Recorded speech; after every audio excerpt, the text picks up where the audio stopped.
Hey, apparently it's tradition around this time of year for me to do a video about big breweries making controversial recipe debuts. Last year we talked about Bud Light Next, and sports betting app ads leading up to the Super Bowl. However, with the transition from AB InBev to Molson Coors as the beer partner of the NFL this season, and the fact that I don't really watch football anyways, I wanted to switch it up. Their Miller Lite versus Coors Light campaign is intriguing, but there's not a lot to say about it until the big game is done. So this year, instead, we're talking Fat Tire from New Belgium from both a beverage and marketing perspective, with a dash of climate change to boot and skipping the sports talk this year. However, I did manage to get my hands on an elusive, beautiful bastard sports shirt on Black Friday to wear on the day of the big game. Thanks, Philly D. Now I don't have to bootleg it. I've also taken a note from Philip and have been working out more this winter. Thank you for noticing. New Belgium was a notable stop along the way in my proverbial journey exploring alcohol after I turned 21. I wasn't initially much of a beer fan at the time, but their Tartastic Lemon Ginger Sour was one of my first avenues into craft beers at the suggestion of one of my old roommates. In the years since, they've certainly upped their output of different, sometimes interesting, sometimes lackluster craft brews, with seasonal releases and variety packs, and the increasingly manic Voodoo Ranger series of beers. I do kinda just miss the OG Ranger. Recently, they've sparked some controversy. Their flagship beer, Fat Tire, has had a new look, ditching the very patriotic deep blues and reds to a friendlier blue, blonde labels and cans, and just a splash of red in the sunset. Beyond the external refresh, though, Fat Tire also has notably received a decidedly unexpected recipe change. Keeping the same malts, they have changed the recipe to make it lighter and crisper. Before I delve deeper into the stated reasons for the recipe change and some of my own insights, let's head over to the bar and compare the original Fat Tire recipe to the new one. But before we do that, I gotta let you know that I'm going live on Instagram this Thursday, February 16th, at 5 p.m. Eastern with Coffee People magazine to discuss the satirical short film I made for their most recent issue. So I will see you over there then. Okay, bye. All right, so we've got a bottle and a can of both the old Fat Tire and the new Fat Tire. I'm not really expecting much of a change between the bottle and the can. We'll have it there to compare, but it's Fat Tire. I'm gonna get these poured. We are going to just be having them in plain little solo cups because it's an appropriate vessel, I think, to consume Fat Tire out of. So excuse me while I pour.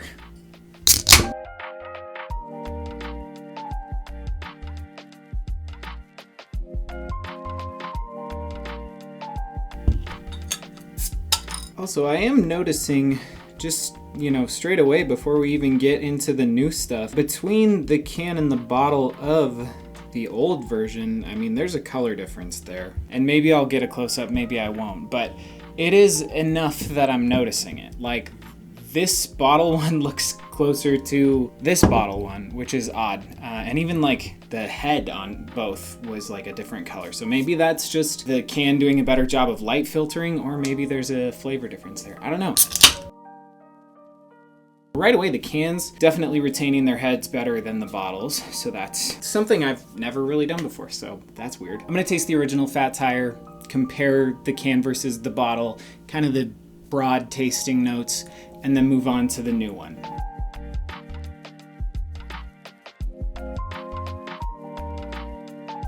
So weirdly, straight out the gate, yeah, I can taste the difference between the bottle and the can, which I was not expecting going into this. It could be the fact that the bottle is something I picked up around Sam's Club when I heard that they were ditching the old recipe. So maybe the stuff they produce for a wider release are not as, it could be a tail end of the batch, or I don't know, something, but it's a little interesting. But I guess In broad strokes, I think the can is probably more so the truer representation of what the OG Fat Tire was. Their traditional hop profile is Willamette, Goldings, and Nugget hops. It's a sweet and malty nose. The palate is definitely like rich and sweet and malty and like just mildly bitter. Like there's bitterness, but holding hands with a pretty strong sweetness. The mouthfeel is definitely medium body. I've definitely had some more thick beers for sure, but as far as like a brewery staple, this one is probably on the heavier side. And then on the finish, it's like this light nuttiness and bittersweetness that just sort of coasts out, giving you kind of a caramely aftertaste that I enjoy. But I really only like the OG Fat Tire like in the fall time, if that makes sense. So I don't know, but let's move on over to the new Fat Tire.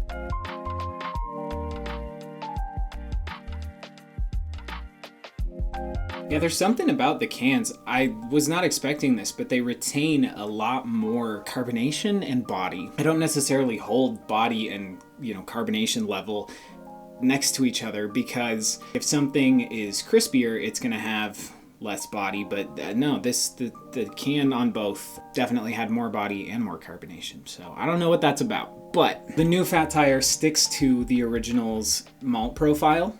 That being pale, C80, Munich, and raw barley. But they switched it out for a more fruity hop profile, those being Triumph, HBC 522, and Barbe Rouge hops. The aroma on the new one is a little bit more of a mild sweetness and a hint of a lemony citrus. And then on the palate, you get more of a grainy sweetness, like mild malt and very mild bitterness, and just a hint of that citrus characteristic. The mouthfeel is definitely crisp. This is a certified Crispy boy. And then the finish, again, light, crisp, a little citrusy. I guess the weird thing with the new Fat Tire is this is not the first time that New Belgium has actually made a new Fat Tire. It was back, I think in like 2017-ish, they introduced Fat Tire Belgian White. But that was not a new recipe for Fat Tire itself. It was just a new member of the Fat Tire family.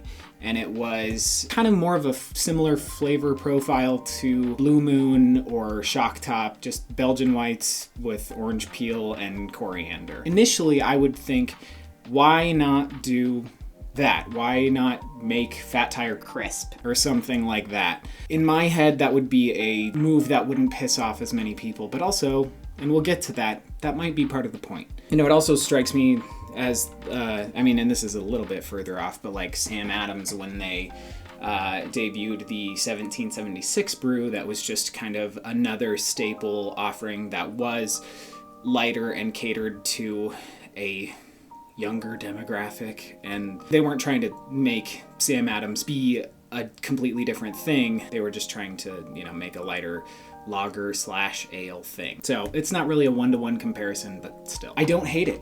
I think it's a good beer, all things considered, and there's more flavor going on here than you're gonna get in like a Bud Light or a PBR. But we've got some more thoughts about why that is. So now that we've tasted it, let's head back to the desk to chat about some of the reasoning behind this unprecedented change. Right off the bat, the first thing I see people comparing this decision to is Coca Cola's failed release of New Coke in the 1980s. But was New Coke truly a failure?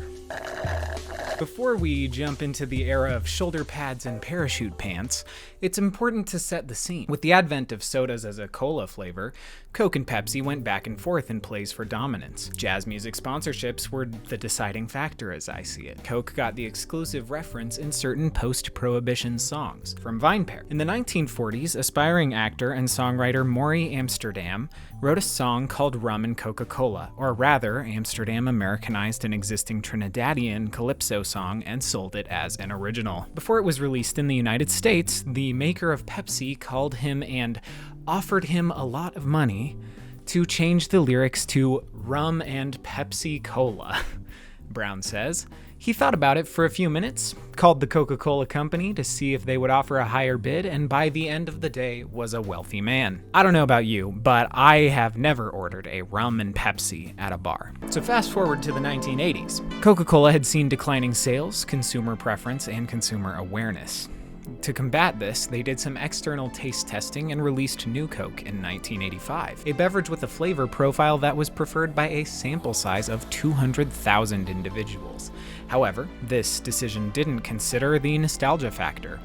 People not only enjoyed the flavor of regular Coke, but more importantly, had positive emotional connections to it, and as such, strongly disliked the concept of changing the recipe at all. The subsequent outrage at the altered recipe brought about the return of Coca-Cola Classic later that year. It is often talked about as a marketing blunder, but I don't think it was. New Coke had a net positive influence on the Coca-Cola brand. By altering the recipe at a crucial point of dwindling relevancy, they triggered the emotional responses from their current and potentially even former fans. Even though the outcry was overwhelmingly negative, it made the return of Coca-Cola Classic that much sweeter. Even in the short term, sales boosted as people began to hoard every can and bottle of original Coke they could get their hands on. Then people went out to buy New Coke to taste it, even if they had subconsciously predetermined that they would hate it. Finally, the return of the classic recipe 3 months later meant everyone who now had the brand on their minds went out of their way to pick up a celebratory bottle of the good stuff,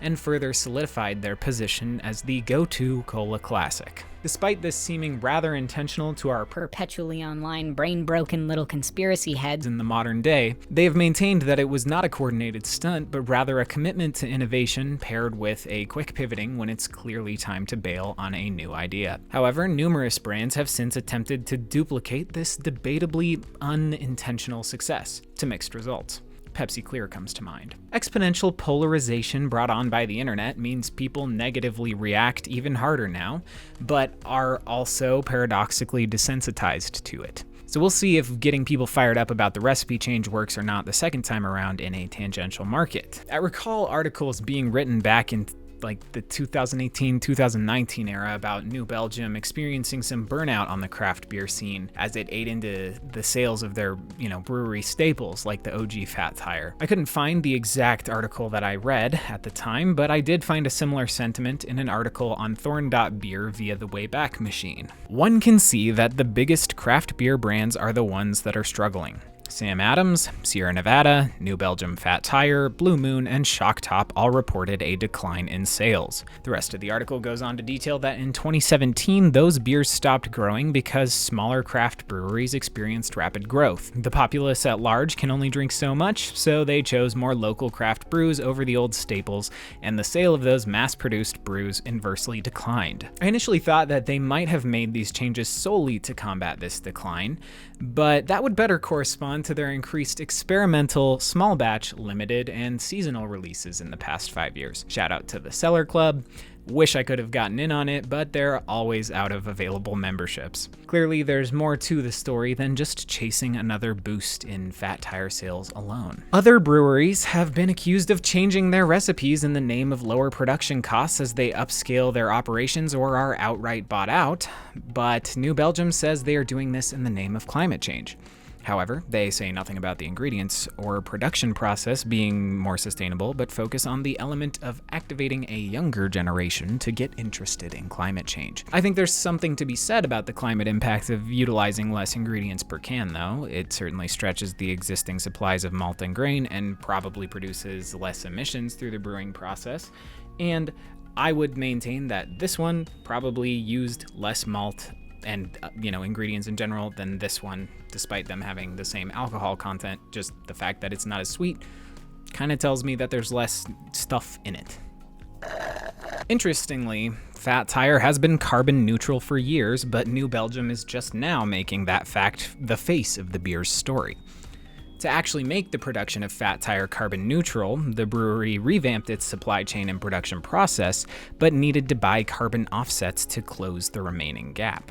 I do think it's somewhat strange that they are doing this to get a younger demographic talking about climate change and focusing on the flavor and branding to do so. CEO Steve Feckheimer told the news outlet Axios, "The move is aimed at the current generation of new craft drinkers.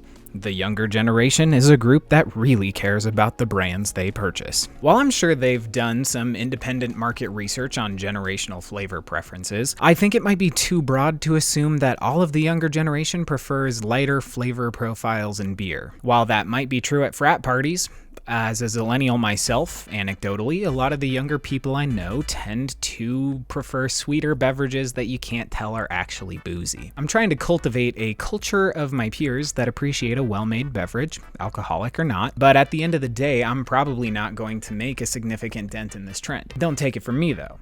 Let's see what Drizzly's BevAlc Insights has to say on the subject. Gen Z is a generation of value-conscious purchasers. They expect brands to help move social causes forward, and 42% think brand reputation is very important when it comes to purchasing decisions, the highest of any generation. Wine has the biggest gap on Drizzly between Gen Z purchasers and people in other generations. Gen Z only accounted for a 3% share of total wine sales on Drizzly in the past year. There are some wine subcategories Gen Z over-indexes on, however, including wine spritzers at 7%, champagne and sparkling wines at 5%, and rosé at 5%.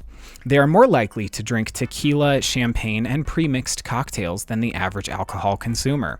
They are less likely to have beer, though that is still common among a large minority. Beer alternatives, on the other hand, are very popular among Gen Z. The top beer alternatives that Gen Z purchasers over-index on Drizzly are hard lemonade at 14%, hard iced tea at 13%, malt liquor at 13%, hard seltzer at 10%, and hard kombucha at 8%. Wellness is an important consideration as well. Gen Z values moderation and drinks less overall than millennials, and puts an emphasis on health factors and ingredient transparency along with low alcohol and no alcohol alternatives. Ultimately, younger people care about the social aspects of the products they consume, but at the end of the day, it all comes down to cost. We watched the older generations in crisis after the housing crash of 2008, and grew up alongside rapid, unsustainable inflation in housing, transportation, groceries, commodities, and pretty much every other industry. According to Retail Dive, Gen Z and young millennials are much more sensitive to price and hold lower brand loyalty than previous generations. So here's my insights to the whole Fat Tire situation. The branding shift to a stronger focus on climate change will help build some vocal and mental loyalty in younger generations. The shift of the recipe does less to appeal to their palate and more to get people talking about Fat Tire in association with climate change in general, but the fact that the price didn't drop means that ultimately, Gen Z's smaller percentage of beer drinkers probably aren't going to pick it up in favor of cheaper brews. They also probably could have accomplished a similar outcome if they had just introduced a new member of the Fat Tire family like they did with the Belgian white version, but on the other hand, they may have had mediocre sales of that particular release and decided that the no press is bad press approach would garner a more significant media response. However, if you think I'm wrong, let me hear your perspective in the comments. New Belgium did just release an interesting looking oyster stout. I actually had an oyster stout recently on a trip to Cape Cod that I surprisingly enjoyed alongside some clam chowder and a lobster roll. I may have to pick that up and then make the fishy cocktail DJ Helix suggested on stream a few months ago and do some Dragonborn quests on Solstheim next month. So subscribe to Quench Quest if you want to tune in for that. Anyways, I hope you enjoyed this deep dive into New Belgium's changes to Fat Tire. Let me know what other beverages or brands I should talk about in future videos, and I'll see you in the next video and on stream. Cheers.